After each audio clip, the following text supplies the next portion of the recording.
ذمہ جو ایک فرض کی ادائیگی ہے وہ ہو جاتی ہے، آپ بری ذمہ ہو جائیں گے، فرض کی ادائیگی سے آپ آزاد ہو جائیں گے، آپ کے ذمہ جو ڈیوٹی ہے وہ آپ نے ادا کر دی۔ لیکن اگر آپ مسجد میں آ کر وہی نماز، وہی 4 رکعت فرض جماعت کے ساتھ ادا کریں گے تو یہ متفق علیہ حدیث ہے، حدیث کی صحت پر بھی کوئی کلام نہیں کر سکتا۔ کیوں؟ امام بخاری امام مسلم دونوں اس حدیث پر اتفاق کرتے ہیں۔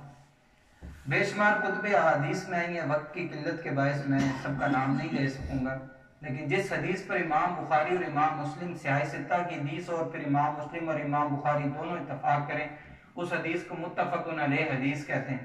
اب متفق علیہ حدیث ہے، اور حضور علیہ السلام نے فرمایا، عبداللہ بن عمر بھی بڑے جلیل القدر صحابی تھے، آپ روایت کرتے ہیں اللہ کے نبی نے فرمایا کہ 27 درجے فضیلت ہے۔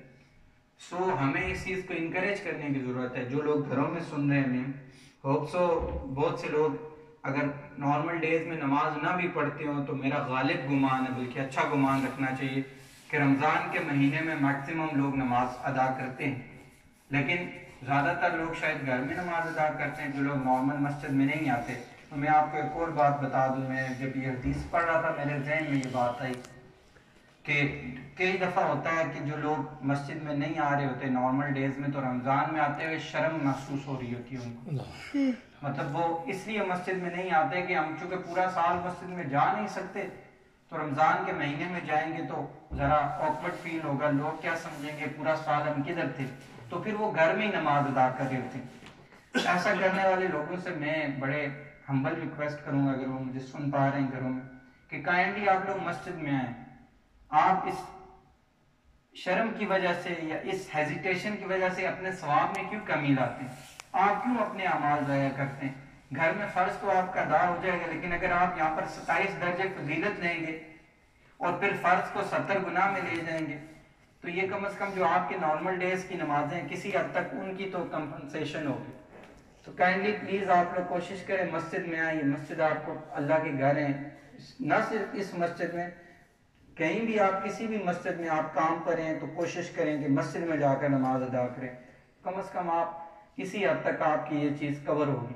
تو اس میں کوئی ہیزیٹیشن نہیں ہے، چونکہ ایک شخص سے میں ملا بار تو وہ میں ان سے پوچھا آپ نماز کیوں نہیں پڑھتے مسجد میں آ کر؟ اس مسجد کا نمازی نہیں تھا، نارمل روڈ پر، وہ کہہ رہا تھا کہ نماز تو میں پڑھتا ہوں، اب آپ کو بتا کے نہیں پڑھ سکتا، لیکن چونکہ رمضان میں اس لیے نہیں مسجد میں آتا کہ نارمل ڈیز میں آ نہیں سکتے، تو نماز رمضان میں آئیں گے شرم محسوس ہوتی ہے، لوگ کیا کہیں گے پورا سال کی دت۔ اس وجہ سے میں نے اس ایگزامپل کو یہاں پر لے کے آیا، اور یہی فضیلت والی حدیث بھی تھی۔ تو کائنڈلی آپ لوگوں کے اگر جان پہچان یا آپ کے جاننے والے بھی کوئی لوگ ہیں تو ان لوگوں کو بھی اس طرف ترغیب دلائیں۔ بیسیکلی اسلام ترغیب دلانے کا دین ہے نا، ہم نے لوگوں کو موٹیویٹ کرنا ہے، موٹیویشن دینی ہے لوگوں کو کہ آپ لوگ مسجد کی طرف آئیں۔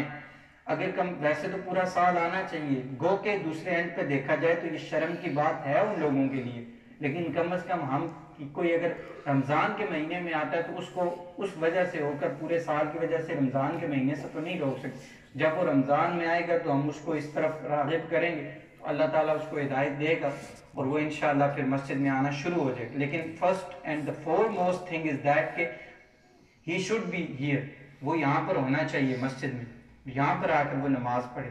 جب وہ یہاں پر پڑھے گا تو پھر اس کے اندر کی دنیا آہستہ آہستہ اللہ کی صدا سے خود بدلنا شروع ہو جائے گی۔ اور پھر یہ جو فرض نماز میں آپ ایک اور چیز کی بڑی برکت ہوتی ہے، بڑی برکت ہوتی ہے، اگر آپ محفوظ، کئی دفعہ ہم لوگ تنگ بھی آتے ہوں گے، یہ جو اجتماعی دعا ہوتی ہے نا سامعین کرام، اس میں بڑی طاقت ہوتی ہے۔ نہ جانے میری آمین اللہ کو نہیں پسند، کس کی نہیں پسند، لیکن شاید ہم میں سے کوئی ایک ایسا شخص ہو جس کے اٹھے ہوئے ہاتھ اللہ کے سامنے جائیں، تو وہ جب اجتماعی دعا ہوتی ہے اس میں سب کی آمین نہیں قبول ہو رہی ہوتی، لیکن کسی ایک کی آمین اللہ کو قبول ہوتی ہے، اس کی وجہ سے سب کی دعائیں قبول ہو جاتی ہیں۔ نہ صرف میں کہتا ہوں جو لوگ یہاں پر بیٹھے ہوتے ہیں، بلکہ گھروں میں یا کہیں پر بھی کوئی سن رہا ہوتا ہے نا دعا کو، وہ اگر آمین کہہ دینا، کیا معلوم نہ جانے اس وقت اس کے دل کی کیا کیفیت ہو، اور اللہ کی رحمت کتنی جوش ماری ہو اس کے لیے، فوراً سے فوراً اس کی دعا قبول ہو جائے۔ تو یہ حکمتیں ہوتی ہیں، ان کو ہمیں سمجھنے کی کوشش، ہم چونکہ بڑا نارمل اوپر سے چیزوں کو دیکھتے ہیں، اسلام کی حکمت اور اسلام کی جو پاکیزگی ہے، جو اسلام کی طہارت ہے اور جو اسلام کی ایک ڈیپتھ میں چیزیں، اس کو نہیں ہم سمجھتے، اسلام کی روح کو نہیں سمجھتے. جب تک روح کو نہیں سمجھیں گے تب تک ہمیں تشنگی اور حلاوت نہیں مل سکتی. اور دوسری حدیث، اور آج اس فرض نماز کا جو بیان ہے یہ ہمارا کمپلیٹ ہوگا انشاءاللہ. میں دیکھتا ہوں کل سے ہم اس کو آگے لے کر چلیں. میں بھی کہ اعتکاف والا موضوع ہم ڈسکس کر لیں 4-5 دن، اس کے بعد آگے دیکھ لیں گے کیا روٹین بنتی ہے اعتکاف میں، کون درس کی کس طرح ہوگا. عن ابی قدادہ بن ربعی قال قال رسول اللہ صلی اللہ علیہ وسلم قال اللہ عز وجل افترضت على امتك 5 صلوات وعهدت عندي عهدا انه من حافظ عليهن لوقتهن ادخلته الجنة ومن لم يحافظ عليهن فلا عهد له عندي. رواہ ابو داؤد وابن ماجہ واللفظ لہ. اب یہ حدیث بھی صحیح ستہ کی حدیث ہے. امام ابو داؤد اور امام ابن ماجہ دونوں لے کر آئے.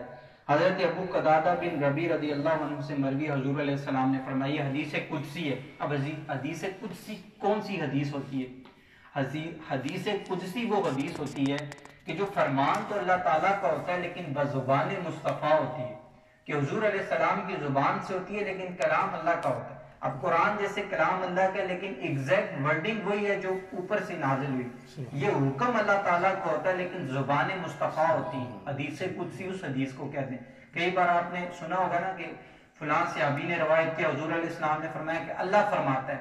جب اللہ فرماتا ہے تو مینس ٹو دیٹ کہ یہ حدیث قدسی ہے. یہ آپ یاد کر لیں. اب اللہ نے فرمایا میں نے آپ کی امت پر 5 نمازیں فرض فرمائیں. یہ اللہ حضور سے فرما رہے ہیں. اللہ پاک حضور علیہ السلام سے فرماتے ہیں کہ یا نبی اللہ میں نے آپ کی امت پر 5 نمازیں فرض کی ہیں. افترضت علی امتک 5 صلوات. پھر فرمایا اور میں نے اپنے یہاں وعدہ کر رکھا ہے. پھر اللہ نے حضور سے فرمایا کہ میں نے اپنے پاس وعدہ کر رکھا ہے یا نبی اللہ پریشان نہ ہوں. تو حضور نے پوچھا ہوگا یا رب ذوالجلال آپ نے کیا وعدہ کیا؟ تو انہوں نے فرمایا جو ان کے اوقات کے ساتھ ان کی پابندی کرے گا، جو شخص اوقات میں نماز ادا کرے گا، اوقات کی پابندی کرے گا. اس سے مراد اس کو یہ بھی آپ لے سکتے ہیں کہ جماعت کے جو اوقات ہیں ان میں آ کر ایک پابندی سے نماز ادا کرے گا، یا جو نمازوں کا وقت مقرر ہے اس کے اندر نماز ادا کرے گا، یا نماز کی حفاظت کرے گا، نماز قضا نہیں کرے گا. اس کے بہت سے معنی لیے جا سکتے ہیں. تو اس کو میں جنت میں داخل کر دوں گا. اب آپ اس چیز کی سمپلسٹی پر جائیں، اس کی نفاست پہ جائیں. اللہ نے حضور سے فرمایا، کسی عام شخص سے نہیں، اپنے نبی سے، اپنے محبوب سے. وعدہ کس کو دے رہا ہے؟ اپنے محبوب کو. کہ محبوب آپ کی امت اگر 5 نمازوں کی پابندی کرے گی اوقات میں تو میں اپنے ساتھ وعدہ کرتا ہوں اللہ تعالیٰ، میں نے اپنے پاس عہد کیے ہوئے کہ میں آپ ان سب کو جنت میں داخل کر دوں گا. اچھا پھر اگلی بات بھی بڑی غور والی ہے، اس کو بھی آپ نے سمجھنا ہے. کہا کہ اگر جو وَمَن لَّمْ يُحَافِظْ عَلَيْهِنَّ، جو ان کی پابندی نہیں کرے گا، پہلے تو جو پابندی کرے گا ان کے لیے جنت میں داخلہ وہ ٹکٹ مل گیا. اور ٹکٹ کس کو دے دی؟ حضور علیہ السلام کو دے دی کہ یا نبی اللہ یہ ٹکٹس ہیں، یہ آپ کی ہیں. جو شخص پابندی کرے گا میں آپ سے وعدہ کرتا ہوں، میں رب آپ سے وعدہ کرتا ہوں، میں نے اپنے پاس عہد کر لیا، ان کو میں جنت کی ٹکٹس دے دوں گا. آپ سے وعدہ کر رہا ہوں، آپ کو ضامن بنا رہا ہوں، یا نبی اللہ آپ کو ضامن بنا رہا ہوں. اچھا جو ان کی پابندی نہیں کرے گا تو ان کے ساتھ میرا کوئی عہد نہیں، ان کے ساتھ میرا وعدہ نہیں. ہاں آگے پھر کہ اسے سزا دوں یا بخش دوں، یہ اللہ کا اختیار ہے. ایسے یہاں پر تو نہیں، پاکستان کا جو قانون ہے، جو ہمارا لا ہے اس کے اندر پریزیڈنٹ پارڈن کی ایک شک ہوتی ہے. یہاں پر بھی میں بھی ہوگی، کوئین کے پاس ہوگی آئی تھنک سو. میں نے ابھی یہاں کا لا ڈیٹیل میں نہیں پڑھا. پریزیڈنٹ پارڈن ہوتی ہے کہ جو صدر مملکت ہوتا ہے نا، ریاست کا سربراہ ہوتا ہے، یہاں پر بھی کوئین کے پاس لازمی ہوگی، میں آج ہی پڑھتا ہوں. وہ کسی بھی شخص کو پھانسی کی سزا ہو اس کو معاف کر سکتا ہے، کوئی بھی گناہ معاف ہو، اس کا کوئی بھی سزا ہو وہ معاف کر سکتا ہے. اس کے پاس اختیار ہے، اس کو پریزیڈنٹ پارڈن کہتے ہیں. Article 43 Islamic republic of Pakistan 1973 کے اندر. ٹھیک ہے، اب وہ اس کو اختیار حاصل ہے کہ وہ کسی بھی شخص کو معاف کر سکتا ہے. اب یہ تو اللہ کی ذات ہے نا جی، وہ مہربان ہے، اس کی رحیم ہے، رحمان ہے، ذوالجلال ہے، مالک خالق ہے، رازق ہے، سب کچھ وہ ہے. ہم یہ نہیں کہتے. اب اللہ نے یہ تو ضرور کہا جو نہیں پابندی کرے گا اس کے ساتھ میرا عہد نہیں ہے کہ میں اس کو جنت میں داخل کر دوں. ہاں یہ بھی عہد نہیں کہ اس کو سزا دے یا بخش دے، یہ تو اس کا اختیار ہے. یہ ہم کسی پہ فتوے نہیں لگا سکتے، پھر ہمیں اختیار نہیں حاصل کہ ہم کسی کو کہہ دیں گے نہیں تم جنت میں داخل نہیں ہو سکتے اور تم جہنم میں جاؤ گے، نہیں، اس کا اختیار اللہ نے اپنے پاس رکھا ہے۔ ہاں جو پابندی کرے گا اس کا اللہ نے کہا میں اس کو جنت میں داخل کروں گا، کوئی اگر نہیں کر سکتا اس کے ساتھ وعدہ نہیں کرے گا یا لازمی کرے گا، لیکن